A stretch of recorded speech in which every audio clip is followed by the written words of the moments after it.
नमस्कार। आज अमर उजाला कार्यालय में हमारे बीच जो शख्सियत मौजूद है, वो हैं सेवानिवृत्त आईजी डीपी शर्मा जी। हिमाचल में जो ये ताज़ा विवाद हुआ है, उसको लेकर हम आज शर्मा जी के साथ बातचीत करेंगे। आप लोगों ने भी देखा मीडिया के माध्यम से कि किस तरह से हिमाचल पुलिस और दिल्ली पुलिस के बीच बहुत ज़्यादा तनातनी हुई और ये नेशनल मीडिया की भी सुर्खी रही। इस घटनाक्रम को सर कैसे देखते हैं? हम सीधे इन्हीं से बात करते हैं। सर, सबसे पहले तो अमर उजाला में आपका स्वागत है। धन्यवाद। सर, ये जो पूरा घटनाक्रम हुआ, इसे आप किस तरह देखते हैं?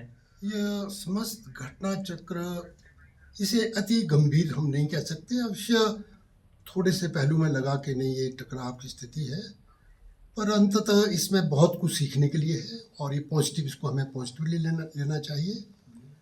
और जो जनमानस है वो थोड़ा प्रभावित थे, कन्फ्यूज थे भी हुआ क्या है जी। लेकिन अब जैसे तथ्यों का पता लगा कि दोनों तरफ से कोशिश की जा रही थी, अपनी जगह वो ठीक थे, लेकिन थोड़ा जिसको कह सकते हैं जैसे कानून का होता है ना, शॉर्टकट, थोड़ा दोनों तरफ से कोशिश जो है शॉर्टकट, जिसकी को कुछ भी कारण हो सकते हैं। तो मैं समझता हूँ कि अंततः ये ठीक पॉजिटिव रूप में ही जाएगा। लोग समझ रहे हैं कि कोई ऐसी बात नहीं है, बहुत गंभीर बात नहीं है। सर, थोड़ा-सा आप हमारे दर्शकों को ये भी बताएँ कि जब किसी दूसरे राज्यों की पुलिस किसी अन्य राज्यों में कार्रवाई करती है, तो क्या ये अनिवार्य होता है कि वे संबंधित राज्यों की पुलिस को इसे लेकर सूचित करें? और इस मामले में शायद वो सूचना नहीं दी गई थी।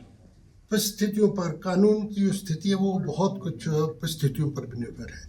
यदि क्राइम बहुत सीरियस है, मर्डर है, तो उसमें आप सूचना की कोशिश भी करेंगे और बगैर सूचना के भी आप अप्रेंड कर सकते हैं। तो हर उस पर डिपेंड करता है, केस टू केस वेरी करता है। इस केस में थोड़ी सी, क्योंकि सेंटर और स्टेट का मसला था, lack of coordination politically, lack of coordination administratively, उसकी वजह से ही हुआ है।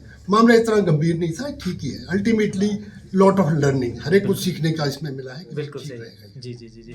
सर, इसी से संबंधित मेरा एक सवाल रहेगा कि ये जो पूरा घटनाक्रम है, दिल्ली में एआई समिट हो रहा था और देश-विदेश के लोग वहाँ पर इकट्ठे हुए थे और जिस तरह से युवा कांग्रेस के कार्यकर्ताओं ने शर्टलेस वहाँ पर प्रदर्शन किया, तो क्या इसे देश की अवमानना जो है, उस तरह से जो एक दिखाया जा रहा है और पूरा एक देश के विरुद्ध षड्यंत्र की इसको संज्ञा दी जा रही है, आप इसको कैसे देखते हैं? जो चीज़ स्पष्ट रूप में हो रही है और अहिंसक रूप में हो रही है, उसको देश के विरुद्ध किसी रूप में नहीं माना जा सकता। जी। और प्रोटेस्ट जिसने करना है, हो सकता है शर्टनेस ना होता तो ऐसा कुछ नहीं है, इतना गंभीर नहीं है, लेकिन प्रोटेस्ट का अधिकार है और हर सरकार को सुनना चाहिए। हमारे फंडामेंटल अधिकार भी हैं और इसमें कोई संदेह नहीं है कि देश की समस्याएं हैं। हम कहने को तो विकसित भारत कह देते हैं, लेकिन समस्याएं बहुत ज़्यादा, युवा की समस्याएं बहुत हैं। तो अगर प्रोटेस्ट किया है तो उनकी सोच से ही कहनी चाहिए, हमें उसका करना चाहिए, लेकिन टकराव की स्थिति से हमें बचना चाहिए। हमें इस तरीके से चीज़ें करनी चाहिए कि टकराव की स्थिति ना बने। जी। बड़ी स्पष्टता से जो हमारे सेवानिवृत्त आईजी हैं डीपी शर्मा जी, इन्होंने बड़ी एक स्पष्टता से ये चीज़ कही कि प्रदर्शन हमारा संवैधानिक अधिकार है और ये कोई देश के खिलाफ षड्यंत्र वाली इसमें बात नहीं है, लेकिन हमेशा टकराव से बचना चाहिए। कोशिश होनी चाहिए कि किसी भी परिस्थिति का टकराव हल ना हो।